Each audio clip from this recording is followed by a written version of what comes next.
Assalamualaikum warahmatullahi wabarakatuh. Waalaikumsalam warahmatullahi wabarakatuh.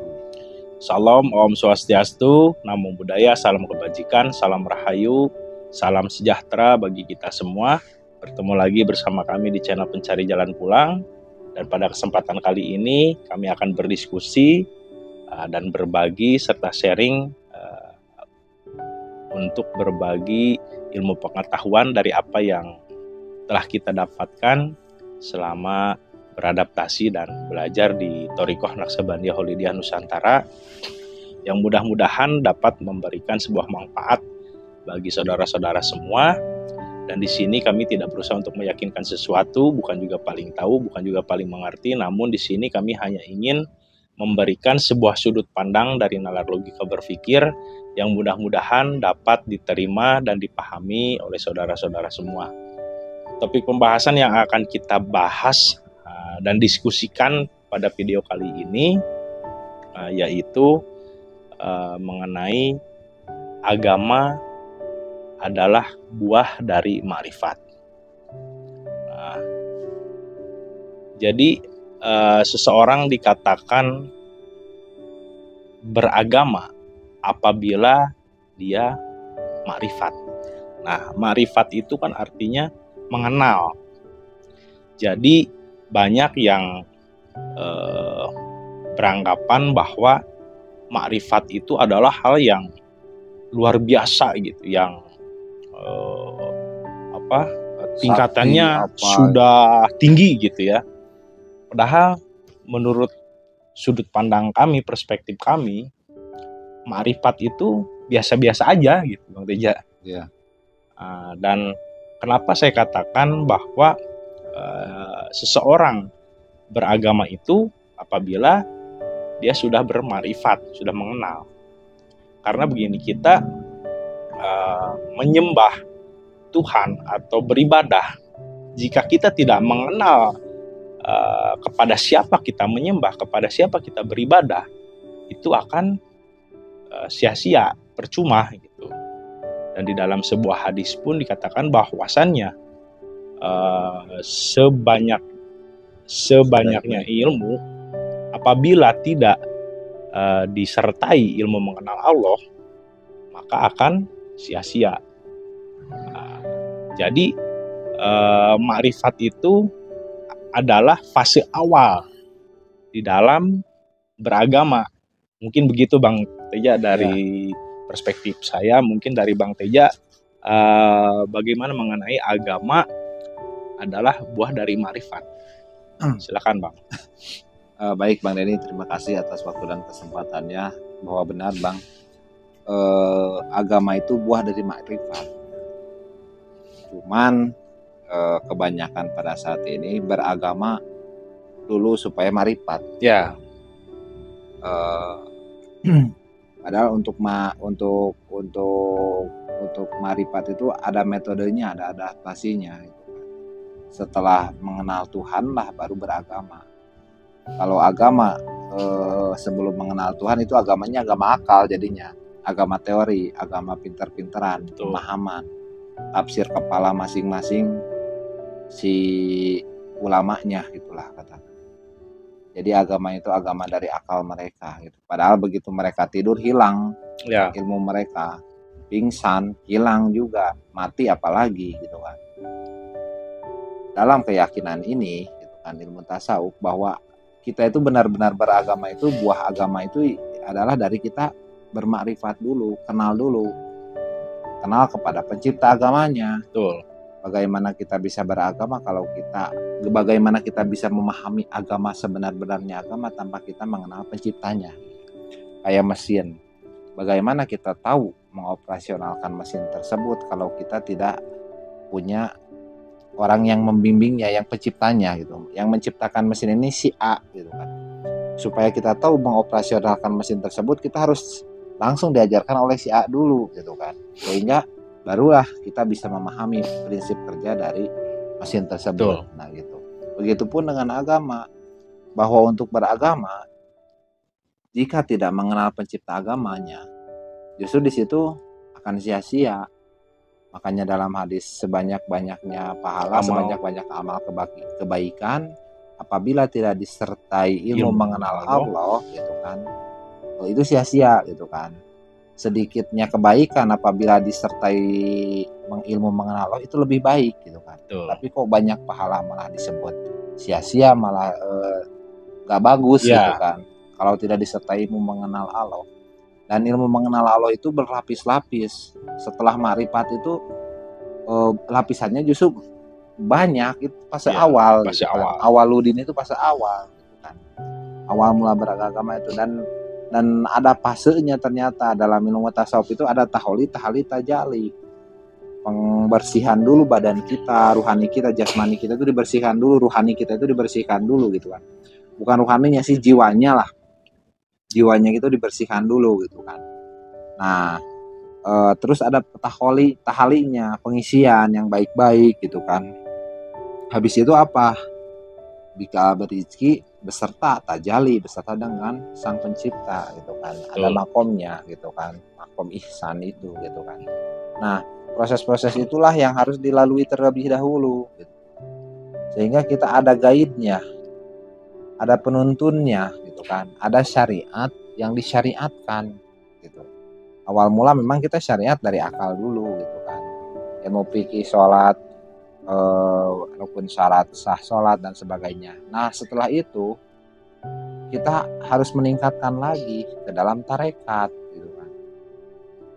Kalau misalkan kita terus di syariat terus, maksudnya syariat fikih aja, anak SD dengan orang yang sudah tua pun ya sama-sama aja bacaannya seperti itu, rukun-rukunnya seperti itu gitu kan. Tapi kalau kita tangkapkan ke ilmu tarikat itu ada ilmu lain, ada advance-nya gitu. Dari pertama awal mula syariat yang tadi awal itu ada tingkatan yang lebih lanjutnya gitu kan. Dimana pada saat beradaptasi beragamanya itu kita mutlak harus menggandeng faktor rohani gitu kan. Kalau kita tidak menggandeng faktor rohani, batal di situ. Gak ada bedanya dengan waktu kita sebelum belajar di tarekat. Ya. Itu yang harus kita sertakan. Jadi pada saat beribadah itu ada dua kiblat, ada dua unsur dalam diri kita itu pada saat beribadah itu jasmani dan rohani. Jasmaninya sholat, ya rohaninya juga harus sholat, harus mengingat. Ya. Gitu kan. Jasmaninya ada kiblat, rohaninya pun ada kiblat. Ada kiblat seperti itu. Tadi itu judulnya apa? Agama buah dari marifat. Agama kan buah dari marifat gitu kan. Nah, setelah kita marifat, pada fase beragama itu disitulah perjuangan yang lebih luas lagi, yang lebih panjang lagi gitu kan. Karena disitulah kita akan hakul yakin akan Al-Quran yang kodim gitu kan. Bahwa Al-Quran mushaf itu ternyata hardware-nya. Karena kita pada saat di bayat itu ditanamkan nur iman dan nur kitab Quran itu gitu kan. Kita diberi penjelasan atas Al-Quran tersebut. Jadi kalau saya kiaskan itu Al-Quran itu seperti kumpulan judul. Nah, untuk materi-materinya dari kumpulan judul tersebut itu adalah melalui Al-Quran Qadim gitu kan. Al-Quran Qadim yang datang ke dalam dada kita ini gitu kan. Ya. Kita jadi bisa memahami, oh ini loh maksudnya Al-Quran kesini, oh ini loh maksudnya Al-Quran kesini. Itu makanya sampai Imam Ghazali bahwa menyampaikan ilmu kalam itu hanya sampai debat-debatan logis gitu kan. Untuk memahami hakikinya isi Al-Quran itu, untuk memahami hakikinya Al-Quran itu harus dengan ilmu tasawuf. Dan saya justru baru tahu artikel itu atau kalimat itu setelah saya belajar di ilmu tasawuf gitu kan. Makanya dalam tarekat itu menurut pandangan kami itu sangat wajib, harus, karena itu adaptasi spiritual gitu kan. Pengenalan jiwa akan ruhani kita yang bisa menuntun kemana kita akan pulang nanti. Kalau misalkan kita gak mengenal Tuhannya, kita hanya ibadah dunia saja itu. Hanya ibadah hanya ibadah jasmani saja gitu. Gak ruhaninya gak ibadah gitu kan. Gak sampai, sementara yang pulang itu nanti akan ruhaninya. Gitu kan. Jiwa kita harus bersama rohani kita untuk bisa pulang gitu. Mungkin gitu Bang.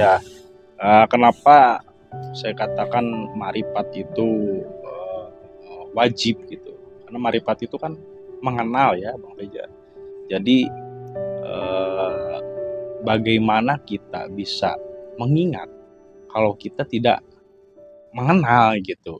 Sedangkan di dalam sholat itu intinya kan Zikir ya. Zikir itu kan mengingat. Nah, lantas bagaimana kita bisa mengingat gitu, kalau kita tidak mengenal, bahkan bertemu pun belum gitu. Dan untuk sampai mengenal itu ya kita harus ketemu dulu. Iya. Jadi kalau kita sudah bertemu, nah, sudah pasti kita bisa mengingat. Gitu. Apalagi kalau sudah kenal pasti rindu. Ya. Kalau sudah rindu, sudah saling cinta, tumbuh cinta pasti akan beserta. Gitu. Jadi makom takwa dalam ilmu tasawuf itu adalah makom orang yang telah beserta. Ya. Bukan menjauhi larangannya, melaksanakan perintahnya, itu versi fikihnya gitu ya. Kalau versi tasawufnya itu adalah orang yang telah beserta. Apa yang menjadi pandangannya, pandangan matanya, pandangan Tuhan. Itu langkah kakinya langkah kaki Tuhan. Dan itu menjadi kekasih Tuhan. Tuh. Siapa yang memusikku kekasihku, maka dia menyatakan perang kepada aku. Gitu. Tuh. Nah itulah fase-fase kita perjalanan hidup yang harus kita lalui itu sebenarnya seperti itu. Gitu. Ya terserah ya mau memilih belajar ilmu tasawuf, beradaptasi di ilmu tasawuf atau tidak juga gitu kan. Cuman itu kan kembali ke pilihan masing-masing. Kalau saya pribadi dulu awalnya, selama saya masih hayat di kandung badan, saya akan cari ilmunya. Gitu kan. Ya sampai saya hidup di dunia ini sia-sia gitu. Akhirnya saya memutuskan untuk saya coba ini, saya coba ini gitu kan. Supaya saya lebih supaya saya hakul yakin gitu, supaya terbukti ada pembuktiannya, karena Islam itu ilmiah, masuk akal, logik, dan amalia bisa dibuktikan, harus dipraktekkan, walaupun sekedar cerita ya Bang. Iya, walaupun tahu teori-teori ilmu tasawuf apa-apanya, tapi kalau misalkan gak sampai praktek itu gak akan sampai makom hakul yakin. Dan walaupun udah tahu, udah praktek, ternyata tempat tarekatnya itu, guru mursidnya itu ternyata tidak terdapat gelombang mutlak, ya sama aja gak ada setrumnya. Nah, kita seolah-olah menemukan kabel, pas kita colokkan tidak ada setrumnya, kipas angin kita itu gak nyala. Itu PR kedua memang. Setelah kita tahu teorinya, kita nyari-nyari guru mursid untuk prakteknya ya, untuk membimbing kita ke dalam prakteknya ya. Iya, itu lebih sulit lagi. Untuk tahu ilmunya, kita belajar pakai akal. Begitu kita mencari, itu rezeki masing-masing sebenarnya gitu kan. Tapi kita juga lama mencari, sampai ketemu juga kita lama ya Bang ya, bertahun-tahun gitu kan, sampai udahlah mungkin kita gak akan berisi dapat mursid gitu kan. Kita gak akan berisi dapat mursid yang benar-benar asli mursid gitu kan.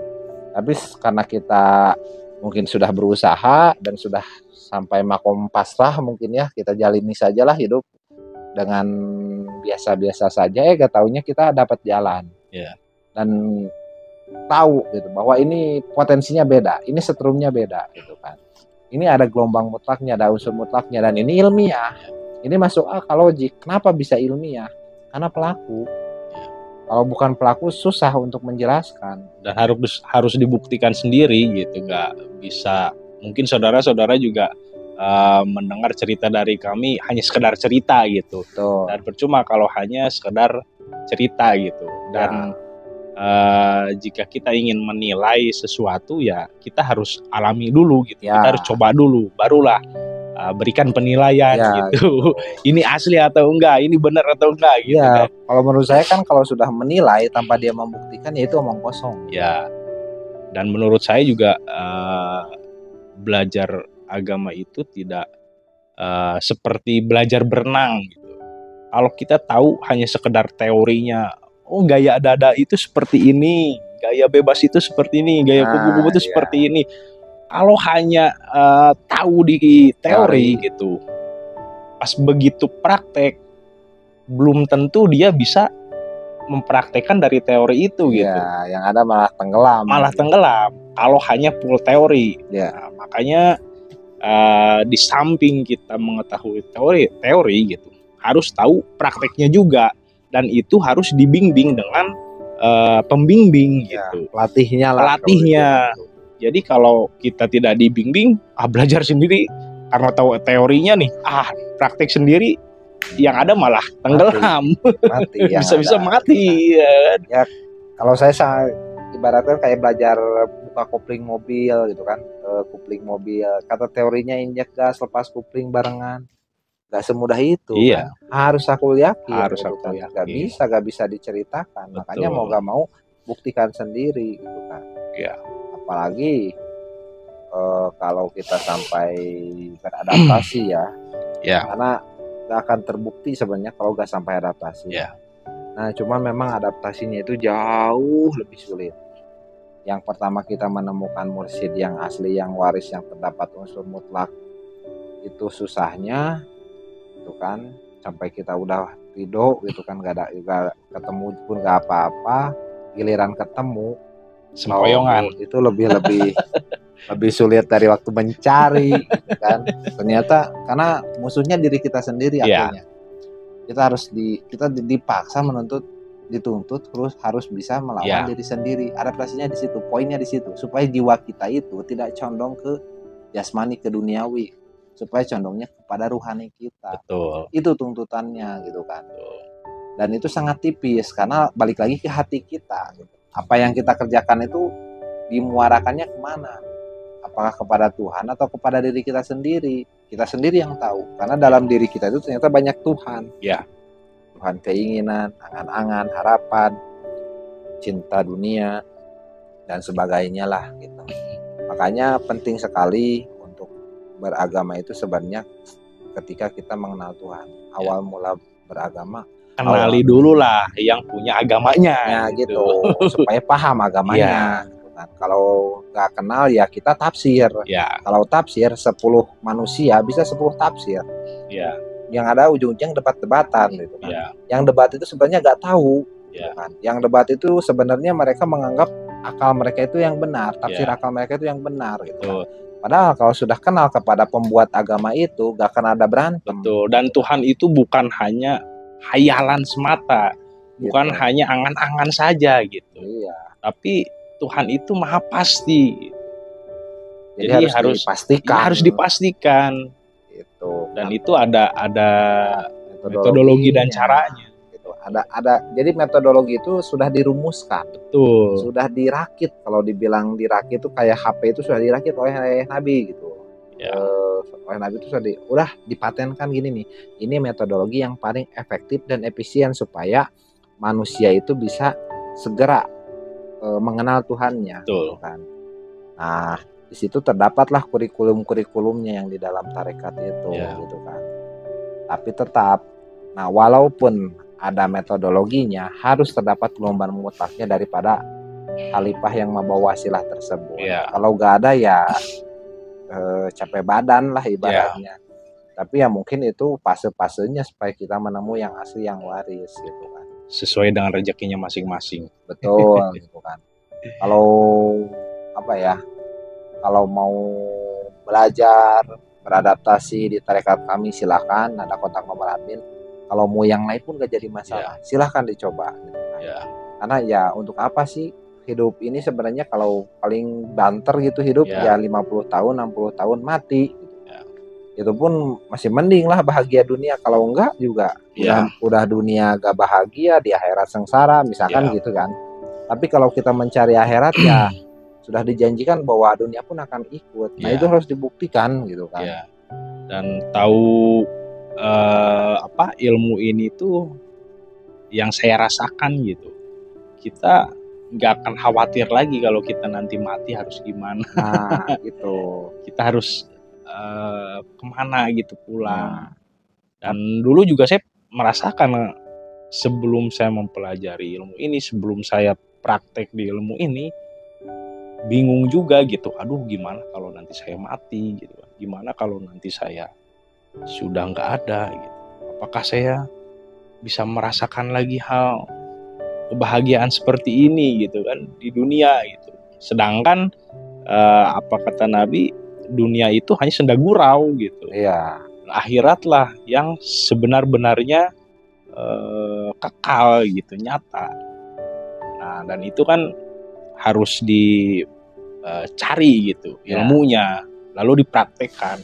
Terus saya tadi barusan kan bilang bahwa saya menyampaikan bahwa kalau kita mengejar akhirat dunianya ikut. Nah, tapi masuk ke sini bukan dalam artian saya mau masuk ke sini karena saya mau ngejar akhirat supaya dunianya ngikut. Tanpa kita sadari bahwa kita masuk ke sini itu teman-teman masuk ke tarekat ini tuh supaya ikut ke dunianya, supaya dunianya ke bawah. Jangan, tetap Ya. gak boleh itu, tetap Ya. juga salah juga. Not Not belonging. belonging, jangan ada harap, tetap kejar ke akhiratnya. Ya. Masalah dunia ngikut itu emang sudah apa ya, sudah dijanjikan, tapi jangan berharap ke dunianya yang ikut itu, tetap Ya. berharap hanya untuk rahmat dan ridhonya. Ya. Masalah dunia yang ikut atau enggak, yang penting kita sudah kenal kepada Tuhannya, pasti itu dijanjikan kita akan dimenangkan, kita akan menang. Oke lah, secara itunya, secara batin atau bahagia, tenang gitu. Jiwa kita itu menjadi jiwa-jiwa yang tenang, jiwa-jiwa yang dirahmatan dan diridhoi gitu kan. Ya. Itu. Karena Tuhan itu tahu gitu, maksud tujuan setiap manusia tuh tahu. Iya, mau masuk ke tarekat itu kamu sebenarnya pengen tahu sama Tuhan supaya bisa berdoa dikabul dunia kamu. Nah, itu sebenarnya belum menuhankan Allah, Ya. Belum benar-benar zero gitu. Ya. Tapi di sini memang adaptasinya, sekolah untuk adaptasinya. Ya. Ya kalau gak kuat ya bisa terbuang, bisa terlempar gitu oleh diri kita sendiri ya. Makanya di sini juga kita saling dengan saudara-saudara rohani, kita saling mengingatkan, saling menguatkan. Kenapa? Perih sekali, sakit sekali adaptasinya. Ya. Gitu. Dunia dirusak atau bagaimana? Wah, banyak sekali masalah, cobaan. Tapi itu semata-mata untuk mengasah kita ya, mengasah kita supaya kita itu menjadi besi yang tajam, supaya kita itu ridho, kita lahola, kita berserah diri gitu kan. Apapun kehendaknya ya silahkan, Tuhan yang mengatur. Kita walaupun masuk neraka, tapi asal sama yang punya neraka kan kita tetap tenang gitu kan. Tapi kalau kita masuk neraka gak sama yang punya neraka itu ya kita celaka gitu. Dan nalurinya manusia itu pasti sulit untuk menerima penderitaan. Kalau menerima kebahagiaan, kenikmatan itu sudahlah, nggak usah ditanya lagi. Iya, gitu kan. Semuanya juga pasti bisa. Gitu. Ternyata gak enak beragama itu, gitu kan. Maka sampai guru saya bilang bahwa beragama itu gak enak secara akal ya. Bahkan nabi-nabi zaman dulu sampai dibunuh. Gitu kan. Mengerikan sekali beragama itu, gitu kan. Ya sekarang kita lihat aja contoh nabi dan rasul. Secara duniawinya nggak ada yang enak. Secara duniawinya tuh penuh penderitaan. Penuh penderitaan. Sedangkan yang namanya Ahlussunnah itu napak tilas itu sebenarnya di situnya gitu kan, bukan napak tilas hanya cukup dengan pakaian putih-putih, pakai sorban, bukan di situ. Kadang saya pikir gini Bang Teja, iya ya, zaman dulu nabi dan rasul itu secara duniawinya nggak enak, penuh penderitaan. Loh kok kita sekarang beragama tuh kok enak-enak ya? Minta doa cepet dikabul gitu, minta sesuatu ingin diwujudkan gitu. Sedangkan nabi itu kan secara duniawinya menderita gitu. Ya. Apakah kita harus mengikuti nabi gitu kan? Iya. Itu awal-awal saya belajar gitu kan. Nalar logika yang dipikirnya seperti itu. Tiap orang lah beda. Sampai dia mau berusaha mengenal Tuhan, adaptasi di praktek ilmu tasawuf dalam tarekat itu beda-beda tiap orang. Iya. Saya pribadi beda, Bang Neni beda gitu kan. Tapi ya kembali lagi bahwa semuanya yang dipilih dan dikehendaki. Pasti ada sesuatu yang menjadi pertanyaan besar gitu. Ada triggernya. Iya, ada triggernya. Kenapa sih ini begini? Kenapa sih begini? Bagaimana sih yang lebih logika? Nah, pasti setiap orang pasti punya triggernya masing-masing. Iya. Tapi berbeda-beda, betul. Makanya semoga yang nonton di sini mendapat rahmat dan ridhonya, mendapatkan jalannya. Amin, dan mudah-mudahan bisa tercerahkan ya. Ya, sudah bisa tercerahkan gitu kan, bisa tonton video kami yang lain. Ya. Gitu kan, banyaklah materi-materi yang insya Allah bermanfaat gitu kan. Ya. Dan kita pun di sini tidak mengajak, tidak melarang. Ya. Mau ikut syukur nggak juga nggak apa-apa. Sifatnya di sini kami hanya berbagi saja gitu, berbagi pengalaman, berbagi pengetahuan yang mudah-mudahan dapat mencerahkan saudara-saudara semua gitu. Ya. Jadi tidak ada something atau maksud apapun gitu ya di dalam kami di sini gitu menyampaikan ini. Ya. Karena udah menurut kita itu sudah urgent. Ya. sudah terlalu berbahaya karena banyak agama itu malah bertikai gitu. Ya. Tidak kuranglah toleransinya gitu. Betul. Padahal kalau sudah kenal Tuhannya ya mau dibilang Allah, mau dibilang Hindu, guru Buddha atau apa itu sebenarnya gak jadi masalah, itu hanya Iya. nama. Betul. Sebenarnya hakikinya Tuhan itu bukan itu. Makanya dalam Islam pun jangan menyembah asmaku, namaku ya. Jangan menyembah asmaku, jangan menyembah afalku, jangan menyembah sifatku, jangan menyembah zatku, tapi sembahlah aku. Itu ada level-level marifat. Ada yang kenal hanya sebatas nama, Betul. perilakunya, sifatnya, ada zatnya. Itu masih jauh itu kan. Ternyata fase-fasenya lebih dalam lagi gitu kan. Dan yang jadi masalah justru beragamanya itu yang sulitnya itu. Setelah kenal Tuhan itu yang sulitnya itu bagaimana kita patuh akan petunjuknya, akan petunjuk pembedanya, gitu kan, akan penjelasnya. Gitu. Karena begitu kita dibayat itu kan kita nanti ditanamkan nur iman dan nur Quran. Karena sudah dijanjikan bahwa manusia itu, sebagaimana dalam Asy-Syura 52, kamu tidak tahu apa itu iman, kamu tidak tahu apa itu Quran. Dan kami jadikan nur dan kami pilih siapa yang kami kehendaki. Bahwa kita itu sudah dijanjikan memang tidak akan pernah tahu iman dan Quran. Dan hanya orang-orang yang dipilih saja dan dikehendaki. Kita itu bisa menyentuh Quran itu hanya oleh roh-roh yang disucikan. Kalau Quran mushaf, jangankan roh disucikan, orang yang nggak Islam pun mereka bisa menyentuhnya, bisa membakarnya. Sehingga hakikinya bukan itu roh itu. Roh Quran itu bukan itu, yaitu Quran Qadim yang harus terinstal di badan kita, di diri kita itu kan. Disitulah Al-Qurannya akan terus bertambah, Al-Quran Qadimnya. Gitu mungkin itu aja ya Bang Teja. Ya, semoga bermanfaat. Ya, semoga bermanfaat dari apa yang telah kami diskusikan pada video kali ini.